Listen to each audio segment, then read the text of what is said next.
Genderang perang, Gerindra siap bikin nyungsep, Demokrat dan PKS. Artikel ini ditulis oleh Nina Nur di siword.com. Demokrat pernah menjadi teman koalisi Gerindra di Pilpres 2019 lalu.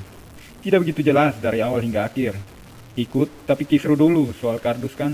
Lalu di akhir masa Pilpres pun Demokrat sudah menerima kemenangan Jokowi. Sementara Gerindra perlu waktu beberapa lama sebelum akhirnya bergabung ke pemerintahan. Sementara Demokrat sekarang ini jadi calon pengganti. Sementara PKS selalu mengklaim diri sebagai kawan setia Gerindra dulu. Namun di tempat terakhir mereka berkoalisi di DKI Jakarta. Akhirnya PKS dikalahkan Gerindra dengan telak. Dengan terpilihnya kader Gerindra menjadi wagub DKI, media propaganda PKS Gelora.co mendekati akhir Februari lalu sudah menurunkan artikel yang berjudul Gerindra dan PKS resmi cerai, yang meminta bantuan hubungan mesra di PKS dengan Nasdem. Ya, begitulah politik. Batasan antara kawan dan lawan hanya setipis kulit bawang. Partai-partai senang sekarang ini bukan dalam koalisi yang prima.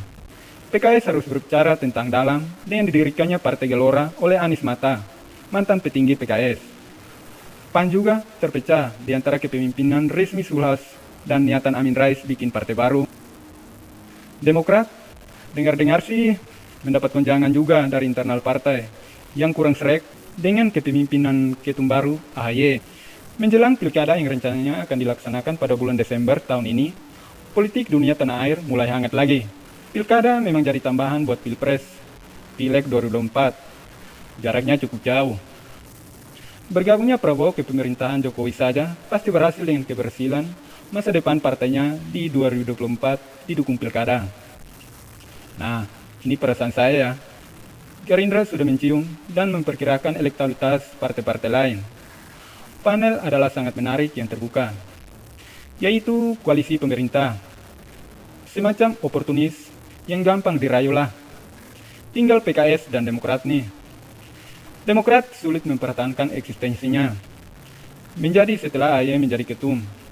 Apa yang bisa dijual dari AHY kan? Militer bukan, tokoh agama juga bukan, tokoh pengusaha muda, ya masih kalah lah sama Sandiaga. Kekuatan Demokrat dalam mendulang suara pun menyusut dari tahun ke tahun.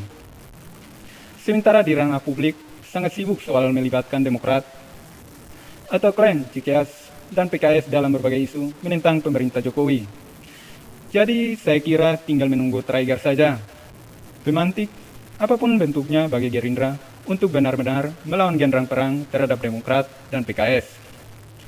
Sebelum ini, beberapa kali juga resmi Gerindra mengeluarkan berbagai persetujuan yang intinya mendukung langkah pemerintah dalam pengelolaan COVID-19. Bahkan, Habibur Rahman, salah satu jubir resmi Gerindra, pernah meminta PKS untuk tidak saling serang terhadap pemerintah yang akan membuat rakyat bingung.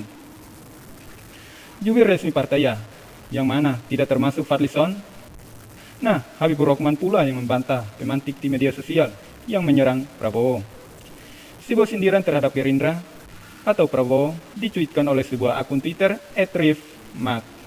Dia mengomentari unggahan video Habibur Rahman menyetir mobil golf.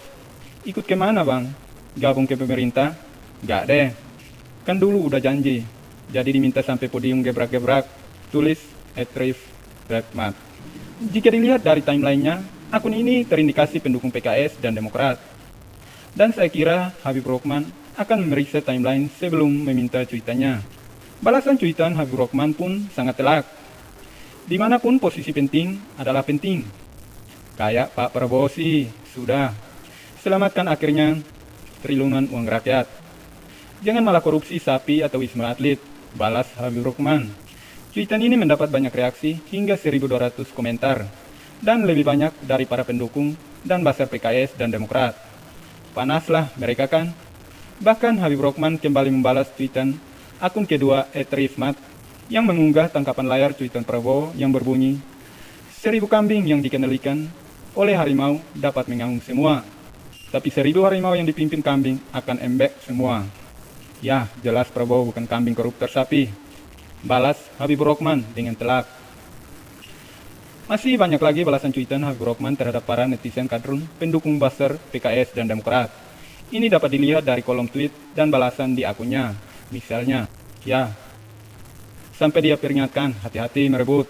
Habibur Rahman kok dilawan, hehehe. Makanya, saya menganggap ini sebagai genre perang terhadap PKS dan Demokrat. Terlambat dalam situasi yang terjadi pilkada di akhir tahun ini, di mana saja bisa terjadi di berbagai daerah. Gerindra tentu siap berkoalisi dengan PDIP, mengingat kemenangan PDIP di Pileg 2019 yang hampir mencapai 20% suara nasional. Dengan Golkar, boleh juga, karena disetujui Golkar sekitar 12% suara nasional. PKS dan Demokrat, nanti dulu kalau masih bandel, ya memuja Prabowo masih banyak kok. Kita lihat lagi perkembangannya ke depannya. Sekian dulu dari Kura-Kura.